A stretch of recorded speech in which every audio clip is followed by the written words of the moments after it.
Hey tubers, Bart coming at you. Fundraiser day, it's for school at Chick-fil-A, so we all just went there.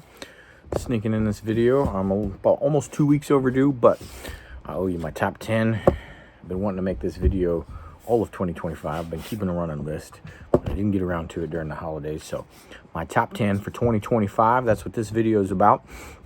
It's mostly on value of what I picked up. It's been a good year.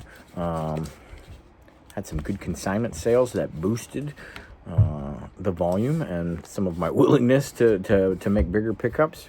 So yeah, but I took artistic liberty, and this is 11 cards because kind of the first two I'll show you were kind of came across at the same price point, within $1 or $2 of each other. So no reason to split hairs when I found them right next to each other in the box that they were stored in, right? So here we go, my top 10 pickups from 2025. First up, we got a 62 Dicka 5.5. Love me some 0.5s because they always look even nicer than the grade itself. That's not a small increment above 5. They usually look like a 5 will usually look like a 7, but it has something that just, because of the scoring criteria, brings it down, but it has all the other appearances. This one's got that little edge piece right there. Otherwise, this is a fantastic looking card. Great color and everything else. So real happy with that pickup. This was an upgrade for me. First ballot Hall of Famer, George Blanda, 26 years in the league. Kind of the only big, there's a couple of Hall of Fame rookies in 54, but this is the biggest one. So happy with that. A PSA 8. And then, of course, I love all the sports. So I make sure I get a couple from every sport each year, and solid ones, foundational pieces if I can. So got two basketball ones in this pile. The first one up is a 57 Kuzi and a PSA 3. Great looking color and stuff like that. Not too bad on the centering. And iconic set there. Next up, I used to have one of these, but it was just 8 all to hell. Created a PSA 1, but it was a low-end one. Still an awesome card, and it was hard for me to even sell it, but I sold it at consignment with another grouping just because it felt like I forced my hand to know I had to pick it up faster and put more effort into getting a nicer version if I didn't have one at all. So that's what I ended up doing. Got this off a Card Soup, B. Roth.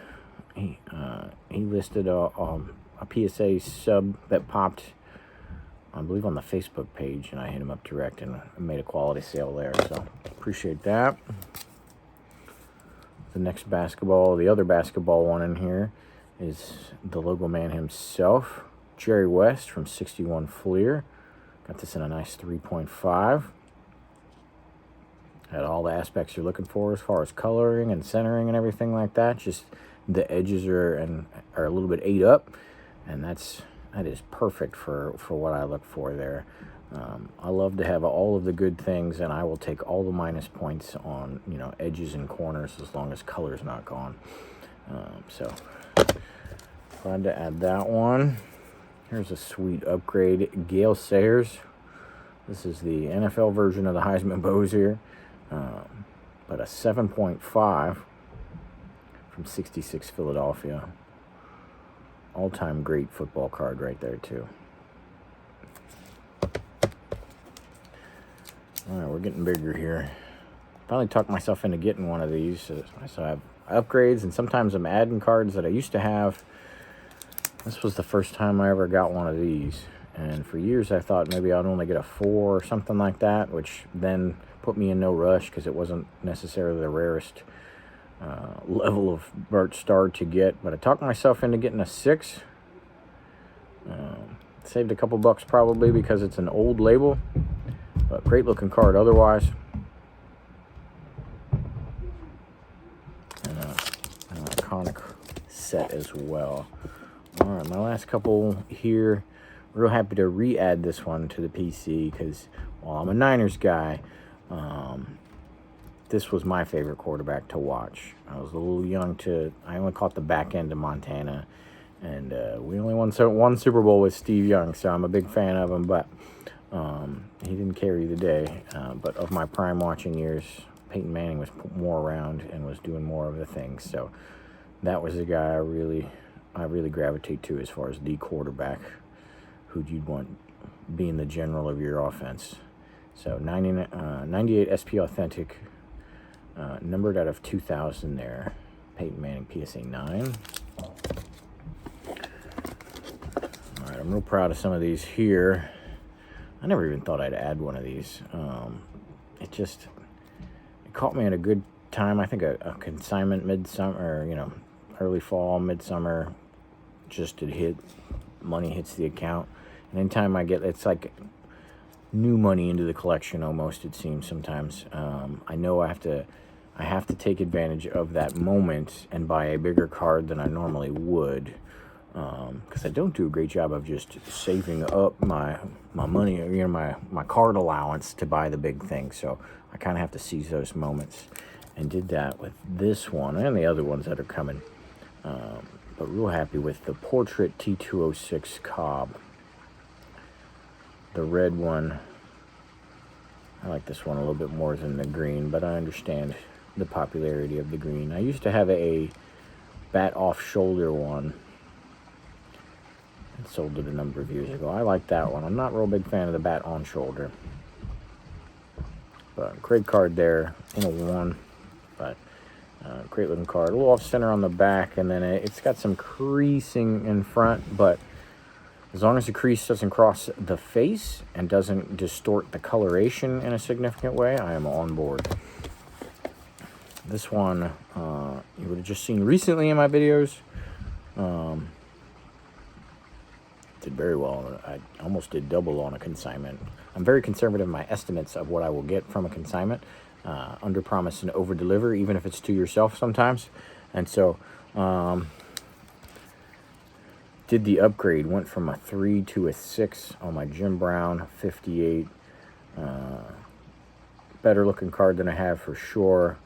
Not that I had a bad 3 by any means, but real sharp, and just a ridiculous amount of points added to a whole lot of PSA registry sets when you double the grade of a heavy GPA card right there.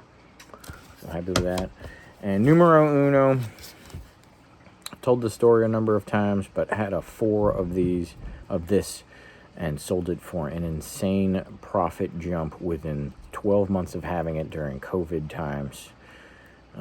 But missed that card ever since, because I just think this card is fantastic. And so it's not quite the 4 I had, but it is a beautiful 2.5. The 49 Bowman Jackie Robinson with the Dodgers script and everything. Just I love this card a lot, and super proud of myself for prioritizing it and get to a point where you can pick it back up and add it to the collection. So those are my top 10 pickups of 2025. Hope you enjoyed. My goals for 26 are to continue to get a couple foundational pieces per sport. But really I'm focusing on first ballot Hall of Famer upgrades. And when I'm in a content spot with that, I'm trying to get to number 9 based on the upgrades that I'm looking for on the PSA set registry. All of those cards are also in other subsequent sets. And once I get that up to where my first ballot Hall of Fame set where I want it to be, I will finish the last couple pieces of NFL Top 100, NFL 75th, and 100th anniversary cards. So really got an NFL football state of mind currently, but that comes and goes every 2 or 3 months, so we'll see how it goes. It usually goes with whatever, if my team in that sport is doing well, those things keep my eye, rising tides raise all ships type of thing. So if the Nationals somehow are doing good, maybe I'll get excited and collect more baseball in the spring. If the Caps somehow start getting real strong towards the playoffs, that type of thing, hockey starts to pay attention. It's just how it kind of works for me. The Niners are doing well, but you can't just throw a bunch of money at modern football and stuff like that. It doesn't make a lot of sense. But when I'm searching football, you know, the old vintage stuff pops up and it catches my eye, and I reprioritize sometimes. So that's what we got in store for 26, and we'll see if we get there. Later.